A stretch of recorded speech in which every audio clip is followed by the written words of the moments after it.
नमस्कार मित्रांनो, आज माझ्या ब्लॉगचा 79वा दिवस. मित्रांनो, आता कदाचित डेली ब्लॉग येतील. काल ब्लॉग टाकला आहे, कालच ब्लॉग टाकला आहे. नाहीतर मी काय करतो, कालचा ब्लॉग आज टाकतो, आजचा ब्लॉग उद्या टाकतो, असं करतो मी. नाही, कालचा ब्लॉग कालच टाकला मी.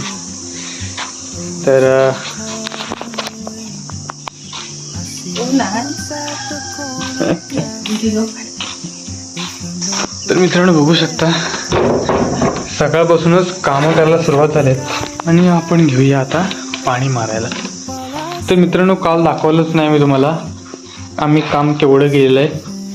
प्लंबिंगचं आणि इलेक्ट्रिशियनचं काम म्हणजे कन्सिल्डचं काम केवढं केलं आहे ते तुम्हाला दाखवतो. इलेक्ट्रिसिटीचं दाखवतो. बघा, इथे एक बोर्ड आहे, इथे एक पॉइंट आहे. बघा, इथे एक बोर्ड आणि इथे सुद्धा बोर्ड आहे. इथे काय येणार आहे ते मला नंतरला समजेलच. तर तुम्ही बोलला खाली कसं काय बोर्ड आहे, काहीतरी आहे बघा. सो इथे बोर्ड आहे, इथे बोर्ड आहे बघा. हे आमचं बिहार, इथून स्टार्टिंग आहे बघा. इथे पॉईंट नाही, तर पॉईंट नाही, इथं पॉईंट आहे इथे. आणि तुम्हाला सांगतो, हा पाईप मी सांगू शकत नाही कसला आहे तो.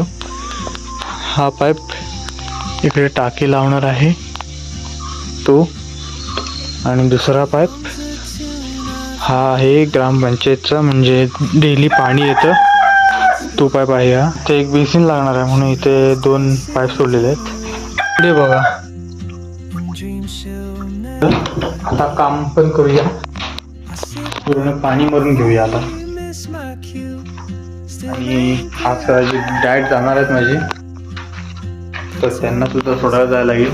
आणि आज काम सुद्धा खूप आहे माझं, कारण हे जे इलेक्ट्रिसिटीचं काम केलेलं आहे थोडंसं उरलेलं आहे, थोडंसं राहिलं का, कारण मला पण शिकायला पाहिजे म्हणून त्याची स्ट्रॅटेजी आहे. सो आपण सुद्धा ते काम करूया. बाहेरच्या साईडला जे पॉईंट आहेत ते लावलेले नाही आहेत, ते मी लावणार आहे, म्हणून त्या कामाला नंतरला सुरुवात करूया. आधी पाणी मारून घेऊया. स्लॅब आलो पाणी बघायला. स्लॅब तर पूर्ण भरलेलाच आहे, फक्त ही साईड थोडीशी रिकामी राहते, कारण त्या कोपरा सिमेंटचा उडाला आहे म्हणून ते पाणी जास्त राहत नाही. त्याच्यात 2-3 कॅन टाकूया आणि भरून टाकूया. व्ह्यू भारी वाटतो खरंच. हा बघा,